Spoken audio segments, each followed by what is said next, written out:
Brother made my life hell, then got my wife pregnant. Now he wants my help after our parents disowned him and left me their $2 million inheritance. My younger brother, David, has always harbored a deep-seated resentment towards me.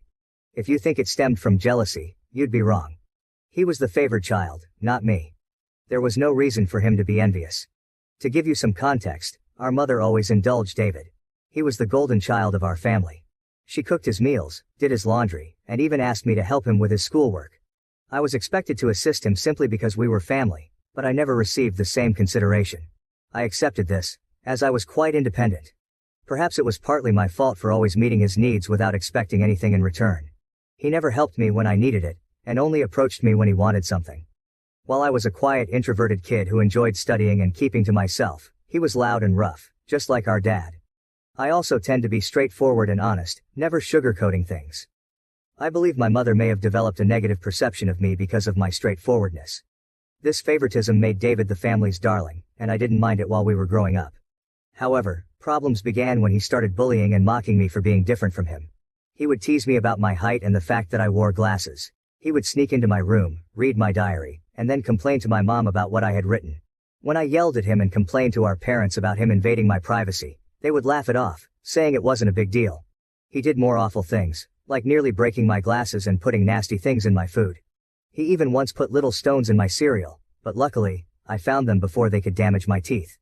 When I told my mom, she dismissed it, saying this is how brothers bond. Whenever we fought, David would zero in on my insecurities to insult me. We went to the same school, so he knew I was being bullied by a few kids. Instead of supporting me, he sided with the bullies, calling me names like ugly loser or hairy monkey, and encouraging them to physically harm me, saying I was just a big failure. Another time, during a fight over something trivial that I can't even remember, he told me to kill myself. While I could easily brush off most insults, that one really hurt because I was struggling with my mental health at the time. I'm doing better now, but it was devastating to hear that my own brother wanted me dead. Since Dad was often at work and Mom didn't seem to care much, she even scolded me once, claiming it was my fault for irritating him. Things progressively worsened. During high school, there was a shocking incident when David attempted to set my hair on fire, and unbelievably, our mother defended him, claiming he was merely playing. Seriously, who behaves like that? Thankfully, my dad eventually sided with me and pointed out the gravity of the situation. He even threatened to call the police on David. This moment was a real eye-opener for my brother, as he had never faced any consequences for his actions before. He was genuinely stunned, and my dad made it clear that enough was enough and that David needed to start respecting his older brother. Later, Dad came into my room to talk. I never expected his support because he always told David how similar they were, which was true. Dad admitted that he had waited for years, hoping David would mature, but he was slowly realizing that David was becoming a big bully. Hearing this from my dad was incredibly validating, and I almost broke down in tears. I confessed everything David had done to me over the years and even mentioned the bullying at school. My dad was shocked at how much I had endured. The next day, he spoke to the principal to ensure the bullies were warned about severe consequences if they continued. Later that evening, Dad enrolled me in MMA at our local gym, telling me I needed to man up and stand up to bullies in my life. I admit that a nerdy kid like me trying to learn to fight might have seemed laughable, but I was very focused. I managed my time well to balance my studies and daily workouts, and the MMA classes completely changed my life and physique. One day, David was up to his antics again. He stole my pocket money, which we received for helping with chores. I had been saving it for a while. David sneaked into my room and took it. I caught him just as he was about to cycle off with his friends. I demanded he return my money, but David mocked me, saying all I could do was run to Daddy for help. I don't know what came over me, but I punched him in the face. He was stunned, fell backward, and I retrieved my money from his pocket before throwing him back down. David started crying loudly, which was quite comical. However, my mother rushed out to help him and find out what happened. When she learned I had fought him, she was surprised and reprimanded me, saying I should be a better role model for David, who seemed to enjoy seeing me scolded. My mother also complained to my dad about my behavior, saying I needed to be controlled. My dad grimly asked both of us to explain ourselves. I told him how David had stolen the money I had worked hard for and saved, while David tried to justify it by saying he needed the money for a date, and that as his brother, I should help him. However, Dad told David he was lucky I only punched him for stealing because anyone else would have called the police. He continued to tell David that he had no right to take others' things without their consent. David didn't like that and threw a tantrum, likely hoping our mother would side with him, but Dad remained firm. When David realized he wasn't going to be punished for being hit, he screamed how much he hated me and ran back to his room, locking himself in. Following that incident, David began to distance himself from me. He had finally understood that he couldn't bully me anymore, and that even Dad had stopped supporting his antics. For the first time in a long while, I felt like we were equals. Though he could no longer physically harm me, he resorted to verbal insults when our parents weren't around. His behavior worsened with age, becoming angrier and more short-tempered each year. When I approached him with a question, he would ignore me and walk away, muttering insults like nerd or loser under his breath. If he needed to communicate something, he would relay it through our mother instead of speaking to me directly. When I questioned her about why David couldn't just talk to me, she would urge me to be more understanding. I couldn't tell if it was just puberty or genuine hatred. Over time, dealing with his comments became unbearable, and I longed to move out and get away from him. I repeatedly asked my mother to mediate a sit-down conversation for us to resolve our issues, but she always refused, saying she didn't want to get involved. When I asked her opinion on why David treated me this way, she would brush off the question. Eventually, I left for my dream university, having earned a scholarship as a top student. My dad threw a party for me, and even my mom seemed proud. However, David remained aloof and distant, barely acknowledging my achievements. The day I left for university was a mix of excitement for the future and relief to escape the toxic home environment. The first few months at university were liberating. I made new friends, enjoyed my classes, and started to build a life separate from the oppressive atmosphere of my childhood. The constant fear of David's verbal attacks lifted, giving me a newfound sense of peace.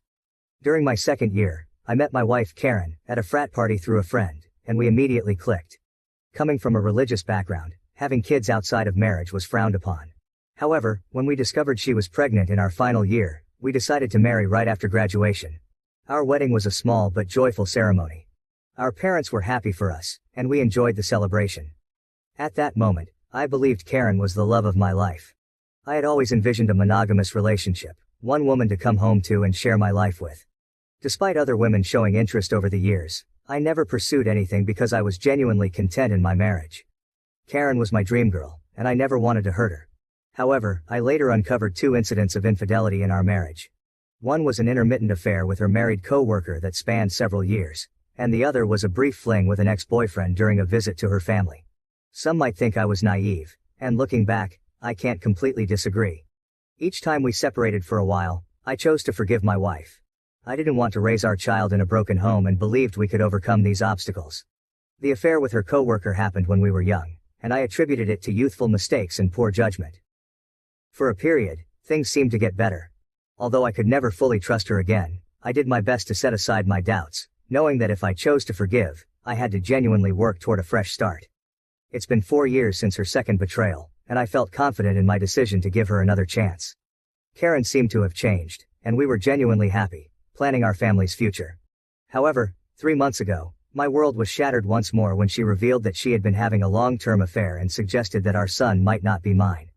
Her words struck me like a ton of bricks. A mix of shock, betrayal, and disbelief overwhelmed me. I struggled to comprehend the enormity of her confession. In a daze, I managed to ask why she had kept such a significant secret and how she could have done something so devastating. Her reaction was cold and indifferent, as if she were detached from the pain she caused. Her vague responses left me with more questions than answers. It was a surreal and painful moment, confronting the shattered trust and uncertainty about my own family. I continued to press Karen for the truth because I felt I deserved to know the father of the child I had been raising since birth. Ultimately, she admitted it was David. My eyes widened in shock as I asked Karen what she meant. She explained that she and David had become friends when I introduced her to my family, and she stayed with us from Thanksgiving until New Year's. David, usually cold to me, was warm and polite towards her, which made me glad because I didn't want Karen to feel unwelcome. Karen wanted to be accepted into my family, so she spent significant time with my mom whenever possible. She noticed the rift between David and me and questioned me about it. I opened up about our strained relationship and explained that we might never repair it due to his unresolved feelings. Karen understood but started including David in our outings, hoping it would help us bond. Whenever we planned to watch a movie, she invited David, and we watched whatever he chose. During this time, David and I exchanged a few words, which was an improvement compared to his usual silent treatment. I remember Karen and David hanging out and playing video games together, but I never thought much of it. Karen told me that one day, David opened up to her about his struggles and a recent breakup. Feeling vulnerable, he struck up a friendship with her. She mentioned that he would harmlessly flirt with her when I wasn't around, and eventually, things escalated beyond her control. The vision of my wife and brother sleeping together made me feel sick. Karen confessed that she felt guilty afterward and left him, which matched her abrupt decision to go home instead of spending New Year's with me. Although I tried to convince her to stay, she was adamant about leaving. When we met back at college after the holidays, she was her usual cheerful self, so I didn't question anything. 2 weeks later, we found out she was pregnant. Karen admitted she didn't know if the child was mine or David's, and with no way to prove it, she chose to stay with me, knowing I was the more dependable brother. This was why we got married. My world felt like it was crashing down. The son I loved might not even be mine. I asked Karen if she had been sleeping with David recently, and she slowly nodded. She revealed that they had always stayed in touch because their chemistry was undeniable. They would sneak off to hotels, lying to me about working overtime. She admitted that half of her business trips were actually romantic getaways with him. I asked why she married me if she wanted my brother, and Karen said she didn't want to be the one to break off the marriage. She saw me as a wonderful father to our son and decided to stay. In her words, she made a mistake and didn't know when to stop. I told Karen I was glad she told me the truth but that I was going to pack up and leave. She started crying, asking for forgiveness, and expected me to yell at her. Instead, I calmly packed my clothes. Karen insisted that if I loved her, I should fight for her and that mistakes happen in every marriage. When she realized I wasn't going to do anything, she changed tactics, saying our son would be affected by a divorce and that children shouldn't be raised in broken homes. I reminded her that I might not even be the father, which made her cry more and accuse me of being cruel. It seemed like she believed nothing could make me want to leave the marriage. Perhaps it was partly my fault for letting things slide in the past. While I did love her, it felt more like it stemmed from thinking we had a son together and had been together since college. Karen kept insisting it wasn't too late to fix things, but I struggled to believe her and had no patience left. Trust was a major issue, and her words felt hollow. Even if I forgave her, I could never forget she slept with my brother. I've always believed in forgiving mistakes because we're all flawed, but this was beyond acceptable limits. I left her crying on the doorstep and checked into a hotel. The next day, I went straight to my parents and revealed everything about my wife's affair with David, explaining how they had been secretly sleeping together for years. The shock on their faces was undeniable. True to her nature, my mother initially tried to defend David, insisting that her boy could never do such a thing to his own brother. Determined to expose the truth, I asked my parents to remain silent and let me call David in front of them. I instructed them to stay quiet so I could catch David off guard, making him believe it was a private conversation. When David answered the phone, I confronted him about the affair. At first he vehemently denied it, refusing to accept any responsibility. However, when I told him that Karen had admitted to everything, he started blaming her, calling her characterless. He claimed it wasn't his fault if women were attracted to him and that he was the better-looking brother. I told him firmly that I would expose him to everyone. When David mocked me, saying no one would believe me because he was the golden child, I scoffed at his arrogance and thanked him for confirming the truth, knowing our parents had heard everything. David went quiet and then spluttered, trying to explain himself and salvage his image. My mother, still in shock, demanded an explanation from David. He stuttered through a feeble attempt to justify his actions, blaming everyone else but himself and desperately trying to shift the blame onto Karen. I could see my mother, who had once been protective of her favored son, now felt a mix of disappointment and anger. In that charged moment, I felt a strange sense of vindication. For years, I had endured David's torment. Now, the truth was out, and the roles were reversed. It was David who stood exposed, his actions laid bare for everyone to see. As David's words faltered, my father, usually reserved in his expressions, couldn't contain his disappointment. He asked me to pass him the phone and began to speak to David. David, my father began, his voice laden with disappointment. What you've done isn't just a betrayal of your brother, but a betrayal of this family. You slept with your brother's wife and continued the affair even after they were married. Your actions have severe consequences and have irreversibly shattered the trust we had in you. I raised both of you to value family, loyalty, and decency. What you've shown today defies everything I've tried to teach you. He paused, letting the weight of his words sink into David's conscience. Your disregard for your brother's feelings and the lack of respect for his marriage are unacceptable. You've not only hurt him but also torn apart the bonds that hold our family together. Your mother and I are partly to blame for what you've become, but we will no longer tolerate this behavior. From today, you're cut off from the college funds I set up for you. You'll have to figure out how to pay your university fees on your own. I will also stop funding your lifestyle. Do you think it makes you more of a man to sleep with married women? Let's see how you manage without my money. Throughout this, I maintained a composed demeanor. Although I initially wanted to scream at David, watching my dad punish him was the ultimate vindication. I had exposed his true nature, and it was clear he had underestimated the consequences. My mother, despite David's persistent protests, continued to justify him, but my father swiftly ended the call, shutting down David's attempts to explain away his actions. Afterward, my mom approached me and hugged me. It had been a long time since we shared such a moment, but in that embrace, there was an unspoken understanding and support amid the family turmoil. She apologized for not believing me all this time. My 14-year-old self could never have imagined this moment, being vindicated and embraced by my mother. Following this, my dad helped me find a good lawyer to divorce Karen. She and her lawyer tried to fight dirty, asking for alimony since I earned more than her. But her affair played heavily in my favor. We also conducted a paternity test, and it was confirmed that David was indeed the father of the child. The news was incredibly painful, even worse than discovering Karen's infidelity. I was furious that the son I had loved and raised wasn't mine. However, I decided to stay strong. Karen begged me to continue visiting my son, arguing he shouldn't be punished for the situation, but I couldn't bear to see him. He reminded me too much of David, and I hated it. After my divorce was finalized, I felt a sense of freedom wash over me as I moved into my own bachelor pad. It felt surreal to live alone since I had married so young and never really had the chance to experience independence. However, my naturally independent nature allowed me to quickly adapt to my new lifestyle, and I thoroughly enjoyed it. 2 weeks ago, my dad called to tell me he was considering changing his will because he didn't want to leave anything to David. My dad is incredibly stubborn, and once he decided to cut David out of his life, he stuck to it. David tried reaching out to our parents and even showed up at their doorstep, begging for forgiveness, but they refused to let him in. Even my mother, who usually gave in to David's tantrums, seemed done with him, though it must have been hardest for her. David never texted me to apologize for what he had done, showing he didn't regret his actions. He was just upset about being cut off from our parents. Dad told me he planned to leave everything to me, ensuring David wouldn't contest it later.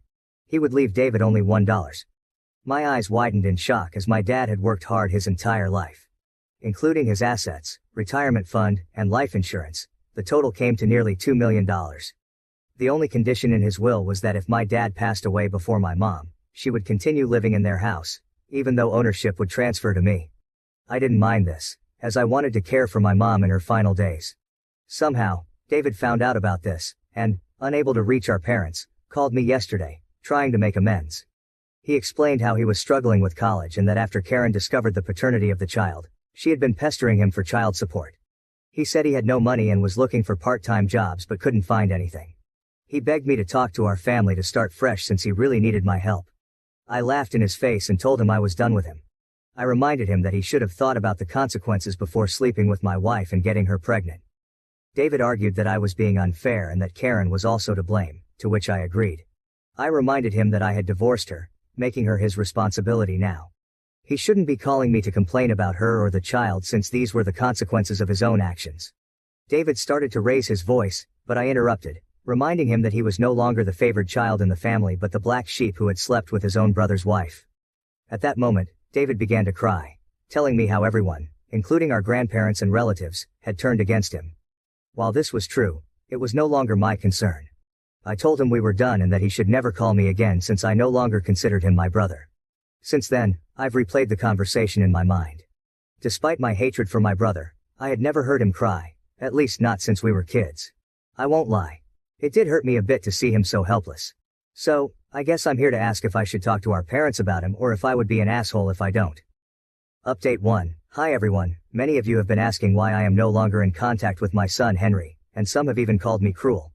I need to explain that I am not comfortable raising another man's child. This isn't a stepson situation. I was led to believe Henry was my son, only to later discover he is actually my brother David's son. Naturally, this revelation hurt deeply, and I cried over it for days. The main reason I don't want any contact with Henry is that I no longer want Karen in my life. If I remain connected to her child, she will find a way to re-enter my life, and I need my space. You may think I'm cruel or selfish, but I can't see him ever again, at least not for a very long time. Update 2. Most of you correctly guessed that it was my mother who informed David about my dad changing his will, leading David to call me as a last resort to fix things. I confronted her in front of my dad, and she broke down, saying I had punished David enough and that he had learned his lesson. My dad firmly told my mother that if she believed what David did was forgivable, then he could no longer stay married to her because he could never forgive such a betrayal. This threat silenced my mother. My dad made it clear that if she ever talked with David again and we found out, she could pack her bags and leave. As I mentioned, my dad is very stubborn. Hopefully my mother will learn from her mistakes. Update 3. Reddit. It's been 5 months since my last update. My relationship with my parents has improved over the past few months. My dad and I go golfing every weekend, and he treats me more like a buddy than a son. Although my mother misses David, she has stayed away from him. The last I heard about David was from my cousin, who said David had been asking everyone for money, and eventually had to drop out of college because he couldn't afford the fees. He and Karen are living together, and he has a part-time job as a mechanic. Apparently they are raising Henry together, which is a good thing, I guess. I never discuss David with my parents, and they don't bring him up either. For everyone asking, I am doing quite well. I was promoted at my job 2 months ago, so my salary has significantly improved. I haven't been dating anyone as I feel I still need time and space to heal. I've been going to therapy, so we'll see how that works out. Thank you for watching.